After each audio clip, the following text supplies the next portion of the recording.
ಇವತ್ತು ತುಂಬ ರುಚಿಯಾಗಿ ಬಾಯಲ್ಲಿಟ್ಟರೆ ಕರಗುವಂಥ ರವಾ ಲಡ್ಡು ಯಾವ ರೀತಿ ಮಾಡೋದು ಅಂತ ನೋಡೋಣವಾ.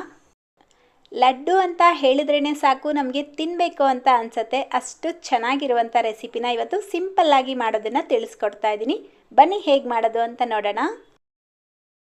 ಹಾಯ್, ನೀವು ನೋಡ್ತಾ ಇದ್ದೀರಾ ಶಾನ್ ಕನ್ನಡ ಚಾನಲ್. ವಿಡಿಯೋ ಇಷ್ಟ ಆದರೆ ಪ್ಲೀಸ್ ಲೈಕ್ ಮಾಡಿ, ಹಾಗೆ ಫ್ರೆಂಡ್ಸ್ ಮತ್ತು ಫ್ಯಾಮಿಲಿಯವ್ರ ಜೊತೆಲಿ ಶೇರ್ ಮಾಡಿ. ಮೊದಲಿಗೆ ನಾನಿಲ್ಲಿ ಅರ್ಧ ಕಪ್ ಸಕ್ಕರೆ ತಗೊಂಡಿದ್ದೀನಿ. ಇದರ ಜೊತೆಗೆ 3 ಏಲಕ್ಕಿನ ಹಾಕಿಬಿಟ್ಟು ಇದನ್ನು ಪೌಡರ್ ಮಾಡಿ ಇಟ್ಕೊಳ್ಬೇಕು. ಯಾವುದಾದ್ರೂ 1 ಕಪ್ ಅಳತೆಗೋಸ್ಕರ ಇಟ್ಕೊಂಡು ಎಲ್ಲ ಪದಾರ್ಥಗಳನ್ನು ಅದರಲ್ಲೇ ಅಳತೆ ಮಾಡ್ಕೊಳ್ಳಿ. ಆವಾಗ ಅಳತೆ ಕರೆಕ್ಟಾಗಿ ಬರುತ್ತೆ.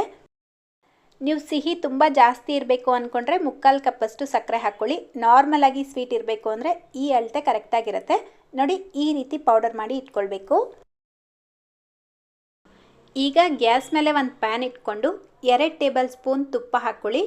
ಇದಕ್ಕಿಂತ ಜಾಸ್ತಿ ತುಪ್ಪ ಹಾಕ್ಕೊಳ್ಳೋ ಅವಶ್ಯಕತೆ ಇಲ್ಲ. 2 ಟೇಬಲ್ ಸ್ಪೂನ್ ಕರೆಕ್ಟಾಗಿರುತ್ತೆ. ತುಪ್ಪ ಚೆನ್ನಾಗಿ ಬಿಸಿ ಆದಮೇಲೆ 1 ಕಪ್ ರವೆ ಹಾಕ್ಕೊಂಡು ಲೋ ಫ್ಲೇಮ್ನಲ್ಲೇ 2 ರಿಂದ 3 ನಿಮಿಷ ರೋಸ್ಟ್ ಮಾಡ್ಕೊಳ್ಬೇಕು. ನೆನಪಿರಲಿ, ಲೋ ಫ್ಲೇಮ್ನಲ್ಲೇ ರೋಸ್ಟ್ ಮಾಡ್ಕೊಳ್ಳಿ.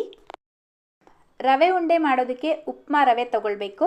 ತುಂಬ ದಪ್ಪನೂ ಇರಲ್ಲ, ತುಂಬ ಸಣ್ಣದಾಗೂ ಇರಲ್ಲ, ಮೀಡಿಯಮ್ ಆಗಿರುತ್ತೆ. ಉಪ್ಮಾ ರವೆ ಅಂತ ಹೇಳಿದ್ರೆ ನಿಮಗೆ ಕೊಡ್ತಾರೆ. ಚಿರೋಟಿ ರವೆಯಲ್ಲಿ ರವೆ ಉಂಡೆ ಮಾಡಬಾರ್ದು, ಅಷ್ಟೊಂದು ಚೆನ್ನಾಗಿ ಬರೋದಿಲ್ಲ. ರವೆ ಏನಾದರೂ ತುಂಬ ದಪ್ಪ ಇತ್ತು ಅಂತ ಅನಿಸಿದ್ರೆ ನೀವು ಬೇಕಿದ್ರೆ ಮಿಕ್ಸಿಯಲ್ಲಿ ಹಾಕ್ಬಿಟ್ಟು ಸ್ವಲ್ಪ ತರ್ತರಿಯಾಗಿ ಪೌಡರ್ ಮಾಡಿಬಿಟ್ಟು ಯೂಸ್ ಮಾಡ್ಬೋದು. ನೋಡಿ, ಕರೆಕ್ಟಾಗಿ 2 ನಿಮಿಷ ನಾನು ರೋಸ್ಟ್ ಮಾಡ್ಕೊಂಡಿದ್ದೀನಿ. ರವೆ ಕಲರ್ ಚೇಂಜ್ ಆಗಬಾರ್ದು, ಯಾಕಂದರೆ ರವೆ ಉಂಡೆ ವೈಟಾಗಿರುತ್ತೆ.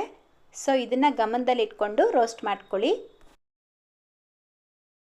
ಈಗ ಇದಕ್ಕೆ ಚಾಪ್ ಮಾಡಿರುವಂಥ ಬಾದಾಮಿ, ಗೋಡಂಬಿ, ಒಣ ದ್ರಾಕ್ಷಿನ ಹಾಕಿಬಿಟ್ಟು 2 ನಿಮಿಷ ರೋಸ್ಟ್ ಮಾಡ್ಕೊಳ್ಳಿ.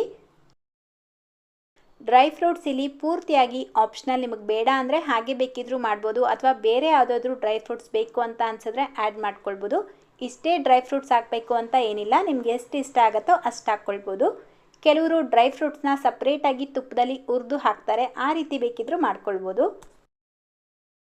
ನೋಡಿ, 2 ನಿಮಿಷ ಫ್ರೈ ಮಾಡಿಕೊಂಡು ಈಗ ಅದೇ ಕಪ್ಪಲ್ಲೇ 3/4 ಕಪ್ಪಷ್ಟು ಡೆಸಿಕೇಟೆಡ್ ಕೋಕೋನಟ್ ಪೌಡರ್ನ ಹಾಕ್ಕೊಳ್ತಾ ಇದ್ದೀನಿ. ಅಂದರೆ ಒಣ ಕೊಬ್ಬರಿ ಪುಡಿನ ಹಾಕ್ಕೊಳ್ಬೇಕು. ಡೆಸಿಕೇಟೆಡ್ ಕೋಕೋನಟ್ ಪೌಡರ್ ಹಾಕಿದ್ರೆ ತುಂಬ ದಿನ ನೀವು ಇದನ್ನು ಸ್ಟೋರ್ ಮಾಡಿದ್ರೂ ಸ್ಮೆಲ್ ಬರಲ್ಲ. ಅದೇ ನೀವು ಮನೇಲಿರುವಂಥ ಹಸಿ ತೆಂಗಿನಕಾಯಿ ಏನಾದರೂ ಹಾಕೋ ಹಾಗಿದ್ರೆ ಅದನ್ನು ಲೈಟಾಗಿ ರೋಸ್ಟ್ ಮಾಡಿಬಿಟ್ಟು ನಂತರ ನೀವು ಹಾಕ್ಕೊಳ್ಬೇಕು. ನೋಡಿ, ಒಣ ಕೊಬ್ಬರಿ ಪುಡಿ ಹಾಕಿದ್ಮೇಲೆ ಜಸ್ಟ್ 1 ನಿಮಿಷ ರೋಸ್ಟ್ ಮಾಡಿಬಿಟ್ಟು ಈಗ ನಾವು ಆಗಲೇ ಪೌಡರ್ ಮಾಡಿ ಇಟ್ಕೊಂಡಿರುವಂಥ ಸಕ್ಕರೆ ಪುಡಿನ ಹಾಕ್ಕೊಳ್ಬೇಕು. ಅರ್ಧ ಕಪ್ ಸಕ್ಕರೆನ ಪುಡಿ ಮಾಡಿದಾಗ ಅದು 3/4 ಕಪ್ಪಷ್ಟು ಆಗುತ್ತೆ. ಸೊ ಅದನ್ನು ನಾನಿಲ್ಲಿ ಹಾಕ್ಕೊಳ್ತಾ ಇದ್ದೀನಿ. ನೀವು ಬೇಕಿದ್ರೆ ಸಕ್ಕರೆನ ಪುಡಿ ಮಾಡ್ದಿರ ಡೈರೆಕ್ಟಾಗೂ ಹಾಕ್ಕೊಳ್ಬೋದು. ಯಾಕಂದರೆ ಕೆಲವ್ರಿಗೆ ರವೆ ಉಂಡೆಯಲ್ಲಿ ಸಕ್ಕರೆ ಹಾಗೆ ಬಾಯಿಗೆ ಸಿಕ್ಕಿದ್ರೆ ಇಷ್ಟಪಡ್ತಾರೆ. ಸೊ ಅಂಥವರು ಪೌಡರ್ ಮಾಡ್ದಿರ ಹಾಗೆ ಹಾಕ್ಕೊಳ್ಳಿ. ಸಕ್ಕರೆ ಪೌಡರ್ ಹಾಕಿದ್ಮೇಲೆ 1-2 ನಿಮಿಷ ಇದೇ ಥರ ಮಿಕ್ಸ್ ಮಾಡಿಬಿಟ್ಟು ಈಗ 1/4 ಕಪ್ ಹಾಲು ಹಾಕ್ಕೊಳ್ತಾ ಇದ್ದೀನಿ. ಬಿಸಿಯಾಗಿರುವಂಥ ಹಾಲು ಹಾಕ್ಕೊಳ್ಬೇಕು. ಅಂದರೆ ಕಾಯಿಸಿ ಆರಿಸಿರೋ ಅಂಥ ಹಾಲಲ್ಲ, ಚೆನ್ನಾಗಿ ಬಿಸಿ ಇರುವಂಥ ಹಾಲು ಹಾಕ್ಬಿಟ್ಟು ಮಿಕ್ಸ್ ಮಾಡ್ಕೊಳ್ಬೇಕು. ನಿಮ್ಗೆ ಅನ್ನಿಸ್ಬೋದು ಹಾಲು ಹಾಕ್ಕೊಂಡಿರೋದ್ರಿಂದ ತುಂಬ ಬೇಗ ಕೆಟ್ಟೋಗುತ್ತಲ್ವಾ ಅಂತ. ಖಂಡಿತವಾಗ್ಲೂ ಕೆಟ್ಟೋಗೋದಿಲ್ಲ. ಯಾಕಂದರೆ ನಾವಿಲ್ಲಿ ರವೆ ಬಿಸಿ ಇರಬೇಕಾದ್ರೇ ಬಿಸಿಯಾಗಿರುವಂಥ ಹಾಲು ಸೇರಿಸಿದ್ದೀವಿ. ಸೊ ಈ ಕಾರಣದಿಂದ ಇದು ಕೆಟ್ಟೋಗೋದಿಲ್ಲ. ಹಾಗೆ ಫ್ರೆಂಡ್ಸ್, 1 ಕಪ್ ರವೆ ತಗೊಂಡ್ರೆ ಕರೆಕ್ಟಾಗಿ 1/4 ಕಪ್ ಹಾಲು ಕರೆಕ್ಟಾಗಿರುತ್ತೆ. ಅದಕ್ಕಿಂತ ಜಾಸ್ತಿ ಹಾಕ್ಕೊಳ್ಬಾರ್ದು. ತುಂಬ ಜಾಸ್ತಿ ಹಾಲು ಹಾಕ್ಕೊಂಡ್ರೆ ಇದು ಕೇಸರಿ ಬಾತ್ ಆಗಿಬಿಡುತ್ತೆ, ರವೆ ಲಡ್ಡು ಬರೋದಿಲ್ಲ. ಸೊ ಅದಕ್ಕೆ ಹೇಳ್ತಾ ಇದ್ದೀನಿ, ಕರೆಕ್ಟಾಗಿ 1/4 ಕಪ್ ಅಳತೆ ಮಾಡಿಬಿಟ್ಟು ಹಾಕ್ಕೊಳ್ಳಿ. ಹಾಲು ಹಾಕ್ಬಿಟ್ಟು ತುಂಬ ಹೊತ್ತು ಬೇಯಿಸಬಾರ್ದು. ಜಸ್ಟ್ 1 ನಿಮಿಷ ಮಿಕ್ಸ್ ಮಾಡಿಬಿಟ್ಟು ಗ್ಯಾಸ್ ಫ್ಲೇಮ್ನ ಆಫ್ ಮಾಡ್ಕೊಳ್ಳಿ. ಹಾಗೆ ಒಂದು ನೆನಪಲ್ಲಿ ಇಟ್ಕೊಳ್ಳಿ, ಈ ಪ್ರಾಸೆಸ್ ಪೂರ್ತಿಯಾಗಿ ಲೋ ಫ್ಲೇಮ್ನಲ್ಲೇ ಮಾಡ್ಕೊಳ್ಬೇಕು. ಯಾವುದೇ ಕಾರಣಕ್ಕೂ ಹೈ ಫ್ಲೇಮ್, ಮೀಡಿಯಮ್ ಫ್ಲೇಮಲ್ಲಿ ಮಾಡ್ಕೊಳ್ಬಾರ್ದು. ಆ ರೀತಿ ಮಾಡಿಕೊಂಡ್ರೆ ನೀವು ಮಾಡುವಂಥ ರವೆ ಲಡ್ಡು ಕಲರು ಚೇಂಜ್ ಆಗುತ್ತೆ, ಟೇಸ್ಟು ಚೇಂಜ್ ಆಗುತ್ತೆ. ಸೊ ನೆನಪಿಟ್ಕೊಂಡು ಲೋ ಫ್ಲೇಮ್ನಲ್ಲೇ ಮಾಡ್ಕೊಳ್ಳಿ. ಇದನ್ನು ಈಗ ಸ್ವಲ್ಪ ತಣ್ಣಗಾಗೋದಕ್ಕೆ ಬಿಡಬೇಕು. ಅಂದರೆ ಪೂರ್ತಿಯಾಗಿ ತಣ್ಣಗೆ ಮಾಡ್ಕೊಳ್ಬಾರ್ದು. ಸ್ವಲ್ಪ ಬಿಸಿ ಇರಬೇಕಾದ್ರೇ ಉಂಡೆ ಕಟ್ಕೊಳ್ಬೇಕು. ಉಂಡೆ ಕಟ್ಟಬೇಕಾದ್ರೆ ರವೆ ತುಂಬ ಕೈಗೆಲ್ಲ ಅಂಟ್ಕೊಳ್ತಾ ಇದೆ ಅಂತ ಅನಿಸಿದ್ರೆ ನೀವು ಸರಿಯಾಗಿ ರವೆನ ರೋಸ್ಟ್ ಮಾಡಿಲ್ಲ ಅಂತ ಅರ್ಥ.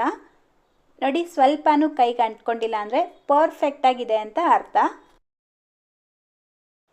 ಸ್ವಲ್ಪ ಗಟ್ಟಿಯಾಗಿ ಪ್ರೆಸ್ ಮಾಡಿ ಉಂಡೆ ಕಟ್ಕೊಳ್ಳಿ, ಆವಾಗ ಕರೆಕ್ಟಾಗಿ ಬರುತ್ತೆ. ನೋಡ್ತಾ ಇದ್ದೀರಲ್ವಾ ಎಷ್ಟು ಚೆನ್ನಾಗಿ ಕಾಣ್ತಾ ಇದೆ ಅಂತ. ಈ ರೀತಿ ಉಂಡೆ ಕಟ್ಬಿಟ್ಟು ನೀವು ಬೇಕಿದ್ರೆ ಸ್ವಲ್ಪ ಸಕ್ಕರೆನ ಬೌಲಲ್ಲಿ ತಗೊಂಡು ಈ ಉಂಡೆನ ಅದರಲ್ಲಿ ಉರುಳಿಸಿದ್ರೆ ಸಕ್ಕರೆ ಎಲ್ಲ ಇದಕ್ಕೆ ಅಂಟ್ಕೊಳ್ಳುತ್ತೆ, ಆವಾಗ ನೋಡೋಕ್ಕೂ ಚೆನ್ನಾಗಿರುತ್ತೆ. ಬೇಕಿದ್ರೆ ನೀವು ಮಾಡ್ಕೊಳ್ಬೋದು. ನಾನು ತಿಳಿಸಿರೋ ಅಂಥ ಅಳತೆಯಲ್ಲಿ ಮೀಡಿಯಮ್ ಸೈಜ್ದು 8ರಿಂದ 9 ಲಡ್ಡುನ ಮಾಡ್ಕೊಳ್ಬೋದು. ಸಿಹಿ ಮಾಡಬೇಕು ಅಂದರೆ ನೀವು ಹಾಕೋವಂಥ ಎಲ್ಲ ಪದಾರ್ಥಗಳ ಅಳತೆ ಕರೆಕ್ಟಾಗಿರಬೇಕು, ಜೊತೆಗೆ ಪೇಷನ್ಸ್ ಇರಬೇಕು. ಆವಾಗ ನೀವು ಯಾವುದೇ ಸ್ವೀಟ್ ಮಾಡಿದ್ರೂ ಚೆನ್ನಾಗಿ ಬರುತ್ತೆ. ಸೊ ನೋಡಿದ್ರಿ ಅಲ್ವಾ ಎಷ್ಟು ಸಿಂಪಲ್ ಆ್ಯಂಡ್ ಟೇಸ್ಟಿಯಾಗಿ ರವಾ ಲಡ್ಡು ಮಾಡ್ಕೊಳ್ಬೋದು ಅಂತ. ಸೊ ನೀವು ಮಾಡ್ತೀರಾ ಅಲ್ವಾ? ಖಂಡಿತವಾಗ್ಲೂ ಮನೇಲಿ ಟ್ರೈ ಮಾಡಿ, ನಿಮ್ಗೆ ಇಷ್ಟ ಆಗುತ್ತೆ. ತುಂಬ ಸಿಂಪಲ್ ಪ್ರಾಸೆಸ್, ಯಾವುದೇ ರೀತಿ ಸಕ್ಕರೆ ಪಾಕ ಎಲ್ಲ ತೆಗೆಯೋ ಅವಶ್ಯಕತೆಯೂ ಇರೋದಿಲ್ಲ. ತುಂಬ ಸಿಂಪಲ್ಲಾಗಿ ಮಾಡ್ಕೊಳ್ಬೋದು. ಈವನ್ ನೀವು ಫಸ್ಟ್ ಟೈಮ್ ಮಾಡ್ತಾಯಿದ್ರೂ ಯಾವುದೇ ಟೆನ್ಷನ್ ಇಲ್ದಿರ ಮಾಡಿ, ಖಂಡಿತ ಚೆನ್ನಾಗಿ ಬರುತ್ತೆ.